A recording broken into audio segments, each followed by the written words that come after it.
This is the Amor al Migrante podcast, Love for the Migrant, a project of Estrella del Paso, the largest provider of free immigration legal services in West Texas and southern New Mexico.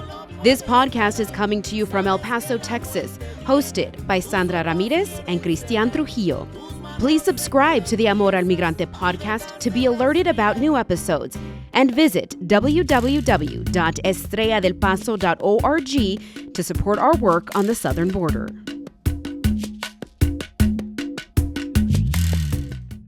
Welcome everyone to another episode of the podcast Amor al Migrante. Today we have Sandra and we have Gail Fitzpatrick joining us today. And since it's Thanksgiving week, we're going to go ahead and make it that the topic of our podcast for today. For those who celebrated, happy Thanksgiving and welcome to this new episode. Just a little intro about Gail.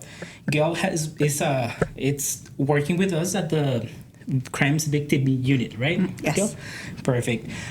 Gail also has lived in different countries. I know she's lived in Germany, Japan, and then the United States. In Korea, yes. In Korea. Yes. There you go, Korea. So, of course, she experienced the celebration of Thanksgiving in different places, not only inside of the U.S. That's why we decided to have her as a guest, because of the experience and, of course, the background that she had around the world. So thank you, Gail, for joining us this episode. My pleasure. And thank you for being with us today. And we can't talk about Thanksgiving. It's going to be a really cool conversation. Just a lot of people from different countries, immigrants, people who we represent, even ourselves, our families have different traditions for Thanksgiving. So it's kind of cool to just delve into that conversation a little bit. We also can't talk about Thanksgiving without talking about refugees who fled religious persecution and came to America in search of a new land. Pilgrims, y'all. That's the story of the Pilgrims. Like it seems like a pretty appropriate topic for us to talk about that, because now we celebrate once a year. We celebrate those sacrifices. We celebrate that. So it just seems like we would find a good way to tie it in and then tie in our own traditions. So, but let's get started with the fun stuff. Of course, Thanksgiving food. That's the best part. Like the overeating. We've been preparing for this. So, Gail, let's just start with your first memories of Thanksgiving. So you're originally from Puerto Rico. Yes. So just kind of talk about that. I mean, we adopted Thanksgiving when we became territories of the United States. And so we pretty much do exactly the same, except, of course, the turkey is stuffed with mofongo. I don't know if you know what mofongo is, which is green plantains that are mashed up together and has some pork in it. And so we stuff the turkey with that. It's very good. It's not healthy, so it's not good for your heart. It's good. And then the side dishes are different. We do have the turkey. We also do the pernil, which is like, I guess, to me, pernil tastes like carnitas, but in the whole roast, when the skin is very crunchy. I don't know if you have that equivalent. Yeah. So we always do a pernil and a turkey, and the turkey has that Puerto Rican flair. And then my favorite food is the guineos con mollejas and chaveches. So it's green bananas that are boiled, and then what is mollejas? Is it gizzards? I couldn't tell you. I think it's the chicken gizzards, yes. If you know what's molleja, don't forget to comment below and let us know. Yeah, let us know. Yes. So it's that with onions, and it's all like pickled together. Ooh. So it's delicious. And that was my favorite meal that my mom made for Thanksgiving with the turkey. So the turkey is like the staple. Yeah. But I don't know about you, but a lot of people don't like turkey. A lot of people don't like turkey. Yeah, and they don't want to admit it this time of year, but it is a thing. People. So we had. Hey, sorry to interrupt. Enjoying this podcast? Just a quick reminder, in 2023, Estrella del Paso helped over 7,000 clients, with nearly all of the cases being free. This early giving season, every bit of support helps us to continue this essential work. Don't forget to show your support by donating at estrelladelpaso.org. And that's all. Back to the podcast. The turkey, but only 1 or 2 people eat it. And then, like I was telling you, the next day people can make tostadas with the turkey on top of some nachos and stuff, and that's a lot better than the regular turkey. Right. Yes. And I think one of the things that, well, personally in my family, we don't eat a lot of turkey on Thanksgiving is because we usually on Christmas, that's what we eat. Oh, so we don't try to eat it back to back, or it's like less than a month. Yeah. So I can vouch out for my family. What do you eat instead? So usually we do ham and pozole. and tamales too. For Thanksgiving. Yeah. I was just having this conversation. I said we always do our tamales closer to Christmas, but I was having this conversation with some the other day. It's like, oh yeah, Thanksgiving goes and everybody starts me. It's like the official kickoff. Yes. Like And we have something that's called pasteles, which is equivalent to your tamales, except our masa is bananas and plantains that are grated into the masa, and then we wrap ours in banana leaves. And so pasteles make their appearance in Thanksgiving. So that sounds to me like you all eat super healthy, plantains and greens. No, it's always fried. Like the tostones are fried twice. So double fried. Because tamales, I can tell you for sure, is not the healthiest thing ever. It's nobody's super healthy for the holiday. Well, you're talking about the tostadas, the turkey top tostadas the next day. Like, I think the leftovers are sometimes better. Like, we'll do like turkey tortas or like turkey tacos, turkey flautas. Like, so we'll fry it after. Yes. Right. Yeah. Yes. I agree with that. Yes. Do you still eat? Oh, sorry. Go ahead. No. Do you still eat any? Do you incorporate any of those sides into your meals now or for Thanksgiving? Well, I don't make what my mom made because that's just hard work. But I still do the tostones and the pernil. And tostones are just plantains fried twice. Like we need that. And so we always have arroz con gandules, or rice with pigeon peas. Oh, yeah. That's our staple food for Christmas or any holiday. Nice. You have the rice with arroz con gandules and pernil, and always an avocado. It's always good to have an avocado with that. So yeah, we still have that for over here. It doesn't change very much, other than the turkey becomes a little more pushed. Yeah. But we always do our staple festival food, which is that, and of course the pasteles that come in. Yeah. Nice. I just came back from lunch and I'm hungry. You're already hungry. I'm like picturing everything. My brother and my dad live in New Mexico, and so at some point we started doing like. Of course, it's New Mexico. They add green chile to everything. Right. So we started doing that. And then at some point, I don't know why, we do like nachos now. And it just seems like a super weird, doesn't match food. But maybe it was just like because I feel like at some point we just got hungry before the food was ready. Exactly. You had to have something. And now we just incorporate. It's the oddest thing how you just like attach things that have nothing to do with it. Exactly right. You know what? We're all thankful for everything, so we have to make it our own. Right. No, it's crazy too because like you end up eating like a bunch of stuff before dinner's ready, and by the time it's ready, you're like, I better eat because somebody cooked. We don't want to make them mad, so we need to pushing your food. You know, I don't know if you guys have seen on social media where people will say, do you get to eat before, or are you just like starving until 3 p.m. until the food is ready? I don't think anybody starves. Our family does that. We starve because we're not allowed to go into the kitchen until everybody's done cooking, so we're just like, we always have like the pre-dinner dinner. You know, you have to feed people while they're watching the parade on TV. I don't know why we insist on torturing ourselves. For us, it's crazy because I usually celebrate with my wife before I go to my family celebration. Okay. Mm-hmm. And my side of the family is the one that starves until like 9 p.m. Yeah, and everyone is already like Angry. Moody, exactly. And the side of my wife, they eat like 2, 3 p.m. The food is ready to go. So I think it's a good combination because I get to it early and then I get dinner at the same time without being That's a great plan. Exactly. Yeah. It avoids me to be upset. Right? And you need a gym membership after that. Right. Full meals. Well, that's crazy though. It's crazy because also me coming from Juarez, I have really vague like memories about Thanksgiving when I was a child because usually we never celebrated. Like Mexico is just a regular day. Right.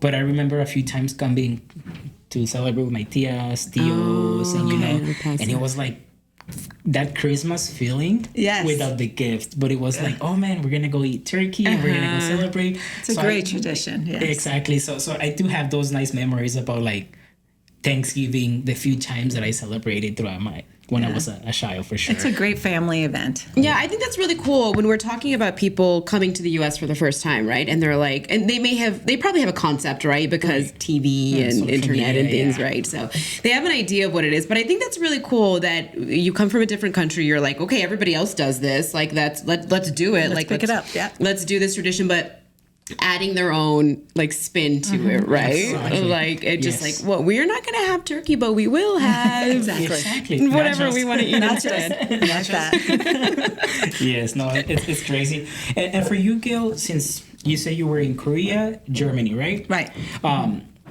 We read that they celebrate something kind of familiar to Thanksgiving. Yes. So what is it that you've seen there? I know that Korea was the last country we were in, and they celebrate, and I wrote it down so I could say it right because I don't want to offend any of my Korean friends. It's Chosuk. And the reason I paid attention to it was because I lived in Seoul, which is the capital, and it is so many people. It's so crowded. But for that 1 week, and it's usually September, October. It's I think it's the 8th. The first day of the 8th month in the lunar calendar. So it's not like us, it's every that Thursday. Date, right. So it changed, but you knew because the town would be vacant because the tradition is everyone goes back from where their ancestors are from, and that's where they celebrate the whole family. No one's really from Seoul because that is the capital. It's, so it was great for us as people who were in that town because we can go out and nobody would be there and the traffic would be, interesting. And so they do a lot like from the Day of the Dead. They go back to the cemetery, they tell stories, and we did that. We had our little, for them it's not called an altar, but we had all our pictures and candles. And it's every person in the room needs to share a story or a memory about the person in the picture. And that way the tradition continues because our little people did not meet these ancestors. Right. And so as we're talking about them when they were children or the stories we heard, it continues. So it's a big family event to continue the family history. And I think that's something that other than here, I've never seen anywhere else here in Korea, because the rest of the country's Thanksgiving is just going to eat and watch football games. Right. And there's nothing wrong with that because I do that too.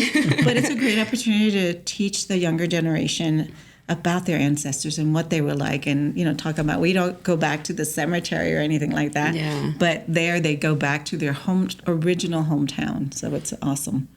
That's really cool. I think you almost have to have an occasion to do things like that, right? To or you carve never out the do it. time, right, to talk about things like that. Yeah, and I think it's something that tells you about the culture and how they is like the saying that you might be gone but never forgotten. Right. Exactly. Because we go back to you and celebrate with you, even though you're not physically here, but your presence is here, your memories are here. Yeah. So I think it's pretty interesting and pretty nice that I would love something. I think also it's your opportunity if you knew that person to say, you have his smile and you have his eyes and connect them, because sometimes you have children of children and you go, wow, he's exactly like his great-grandfather. You know what I mean?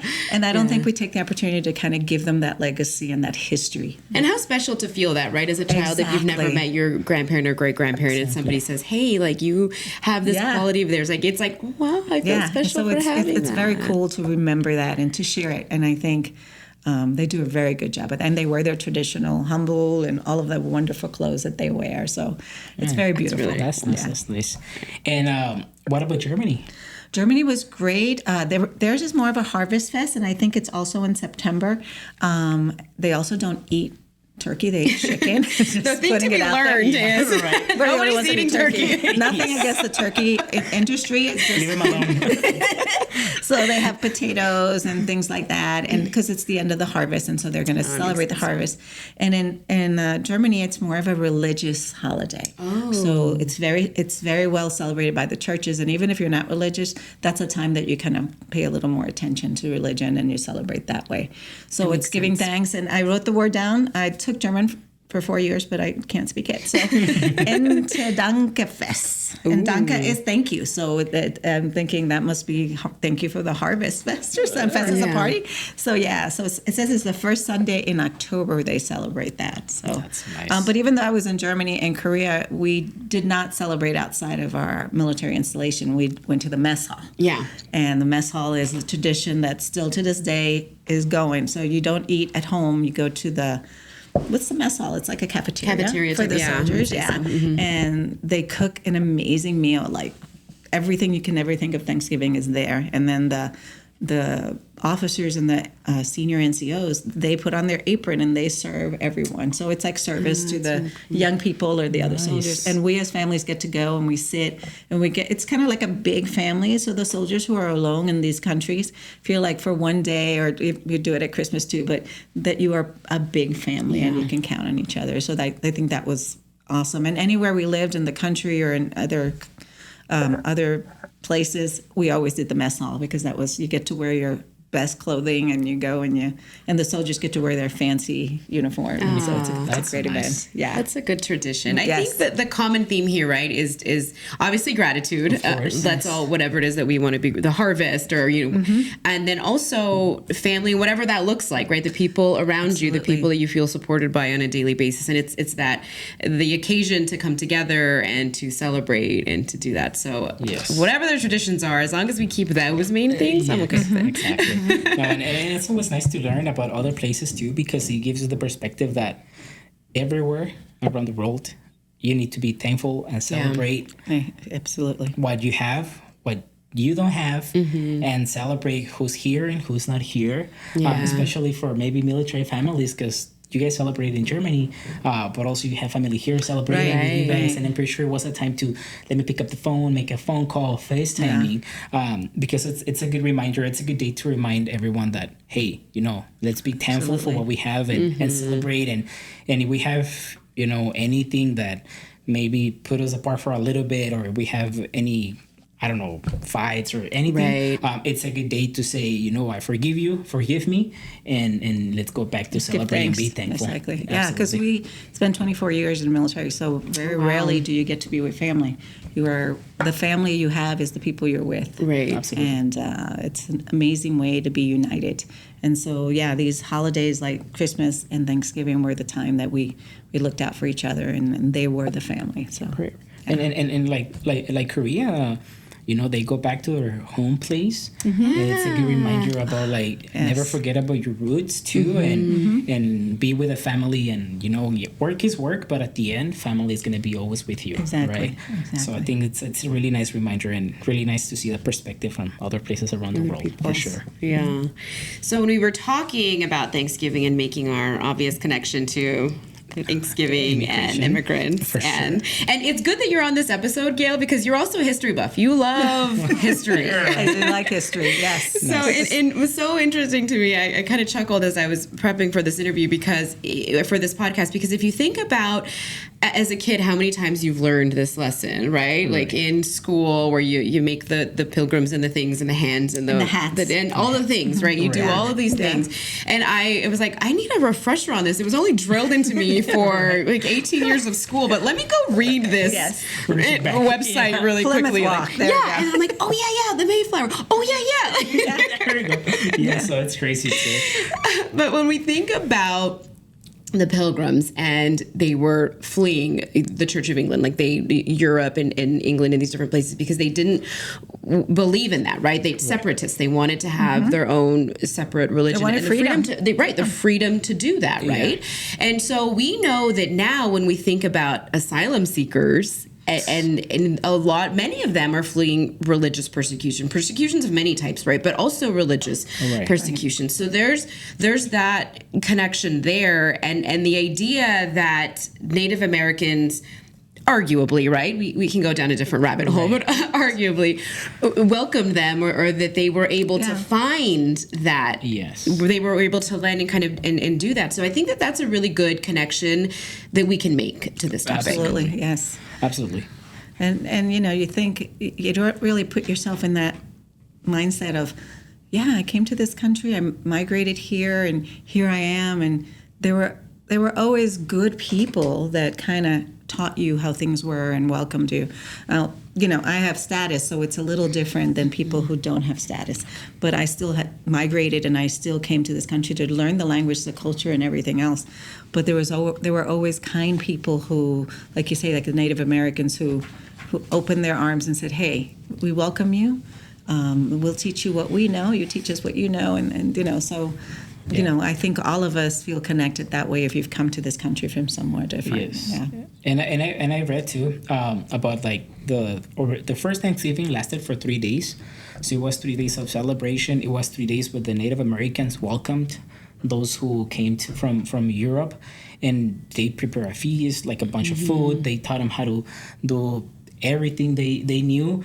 So I think it's going back to the roots of the United States. Yeah. It's they were not judged, they were not sent back, they were just welcomed with arms wide open. Exactly. And they showed them their practices, they show them their traditions, Right. and they adopted those traditions at some point, and they kind of followed through the same tradition of Right. what it's now Thanksgiving and being thankful, right? And they felt welcome. I think that's Right. the bottom line. We need all to feel welcome. And at this point, I always feel like I need to welcome those who are new, those who are coming, who are looking for just one smile. Right. Somebody who's going to welcome them. So that's what I think of the Native Americans and Indians. They welcomed each other. They didn't judge. Right. They didn't, say, "Hey, what are you running from?" Yeah. They just accepted. Yeah. Acceptance. They were happy to see Yes. new people arrive to our country. And when we talk about this being a nation of immigrants, it doesn't get more literal than that. It doesn't get more Exactly. It literal was than founded- Plymouth Rock. Yes, exactly. Like, this is literally exactly what happened. This is what I mean. And there are different like historical stories about other Thanksgivings that may have happened prior to Plymouth Rock, and there's a lot to it. And so we would definitely encourage you to kind of go down that. And this is a good time to kind of look at those different things, because I know in San Elizario they also celebrate the first Thanksgiving when they're talking about like the Oñate Trail, and that's also really cool. And that was put in the Texas Almanac because people said that's not true, and they're like, well, a historian said, well, there's something to it. There's a version of truth in it as well. Exactly. And it's crazy because nowadays immigration has become a hot topic and has caused a lot of division between different parties and different perspectives in the family itself. Right. Yeah. But the actual Thanksgiving celebration, and I read somewhere that around 79% of Americans celebrate Thanksgiving. And whether you agree or disagree with immigration, you're celebrating a tradition that was created by immigrants and immigration. Right, as a result of immigration. Exactly. So if you are against, asylum seekers or immigrants, just remember that Thanksgiving was founded because of people arriving to this country. Correct. And man, if you give thanks to everything you have, one of the things you should be thankful for, it's those immigrants that arrived and those Native Americans that welcomed them with arms wide open, because if it wasn't for them, our nation wouldn't be as great or wouldn't be as where we are right free. now. It wouldn't be as free as it is now. And the welcoming is the most important. They were welcomed and they sat down and shared a meal. And they at that time didn't even have the same God. Right. Exactly. So it didn't matter. The religion didn't divide them. It made them, we're just thankful to be here. Yeah. Yeah, I think that's definitely the message that that kind of the purpose of this conversation is, right? Is Absolutely. That's the message. Like, let's remember how this all originated. Let's remember what we're celebrating. Of course, we need to acknowledge kind of some of the other historical factors, the historical inaccuracies. There are different things that you should look into, because there are a lot of really well-founded, well-researched arguments out there about the different things that took place. We're talking the dark side of Thanksgiving, right? We're talking like land theft, cultural genocide. There is a lot to that. And so we want to acknowledge that does exist. And that's something that we absolutely encourage you to look into on your own, because there are plenty of resources. And I don't think we are the experts in that. Exactly. So while we want to acknowledge that, but really the intention is to make that connection as you're thinking about Thanksgiving, as you're practicing gratitude for these different things, is to also think about gratitude for the people who contribute to this nation, many of which are immigrants. And we always talk about farm workers, right? Agricultural workers and field workers and the things that are literally on your plate on Thanksgiving. How did they get there? Who harvested that? Who did that labor? Like, let's have gratitude for all of that as well. Absolutely. And I think I read too that I think it was close to 86 or 96%, one of the two. I'll post the facts on the description, that 86% of farm workers are immigrants. And I think about 70% out of the 86% are undocumented immigrants that most likely get paid less than the minimum wage. So imagine you being and could thankful. get deported at any time. Right. What would Then that you do were to here. us and our food chain? Really, when you think about it. If people think groceries are expensive now, Imagine. right? Yes. Imagine if, I guess, companies went were to need to pay $20 an hour for someone to be picking up tomatoes and vegetables, versus someone that it doesn't get paid the minimum wage at all, and they do it, so just take that in consideration, how much more expensive everything's gonna be. And that's happened in the past, right? Where there have been states who said, we are not going to do that. We're not going to employ undocumented or low wage workers. And even people who were getting a fair wage didn't want to do that work. They didn't want to do that labor, you know? It's not the work that people want to do in this country. I mean, in other countries, people do anything to get paid, but in this country, only selected few in the demographic will do it. Exactly. And I'm grateful. Yes, definitely. Yeah, and I think we can go back to the expecting or giving out something without expecting something in return, and that's what immigrants do, right? Because they arrive to this country. They work, they do their best, and they don't expect anything just by, let me live my life, have my family, as long as I can provide to my family. Right, exactly. I'm good to go, right? I will earn my keep, exactly. And that's what Native Americans did. They gave them everything, food, house, traditions, knowledge, without expecting anything in return. So I think that's a value that we as Americans need to always keep in mind. Absolutely. That, giving doesn't mean that you have to take something back. And not because you give someone, I don't know, benefits, or someone that you give food means that they have to pay it back, because, life goes around, and maybe one time you're going to be in need, and you're going to be in that position where, like, man, you appreciate every little thing that they gave to you. Well said. Exactly that. We love that. And when we're talking about gratitude, the cool thing is that our next episode that is going to drop on Thanksgiving, so keep an eye out for that one. So subscribe so you get the alert, is on gratitude, because some people may find it really difficult to practice gratitude right now, considering all of the circumstances and the conditions and the things that are happening around us that we feel we have no control over, right? It may be really hard to ground yourself in gratitude now. So I think that concludes the episode for today. First, want to say thank you to Gail for bringing that knowledge and giving us that insight from other cultures. Sandra as well. Thank you. Any closing remarks you guys have for us? I think, just remember, they say it for Christmas, but you never say it for Thanksgiving. It's the reason for the season. I mean, Christmas we know, but Thanksgiving, I think people are not grateful enough. And we need to be grateful for all the blessings, those that are seen and unseen. So smile at somebody in the street. Sometimes that's all they need. Yeah. Absolutely. I agree. And I would say just recognizing the importance of and how special it is for your own family's traditions, how special that is, right? And to have a reason to come together, and the reason that you're coming together is to be grateful, sometimes even just for each other, right? Yes. And so that's why we have Friendsgivings and Thanksgiving celebrations at our jobs or at schools for that reason, because we want to show gratitude to the people who get us through every day, who we share these experiences with. So I would just say, remember why we're doing this, and take a moment to really appreciate the things that make your tradition so special. Absolutely right. And don't forget to remember the Native Americans' lives who were lost too. But once again, that they welcomed with open arms, generosity, those who were being persecuted, those who left because they want to have a better life. So when you're giving your thanks, don't forget the Native Americans, and don't forget to be thankful because you have another day to live, and you live in a country that gives you freedom. So don't forget that when you're giving your thanks. All right. So thank you guys for tuning in. We'll see you guys the next episode at Amor al Migrante podcast, and bye-bye. Bye-bye.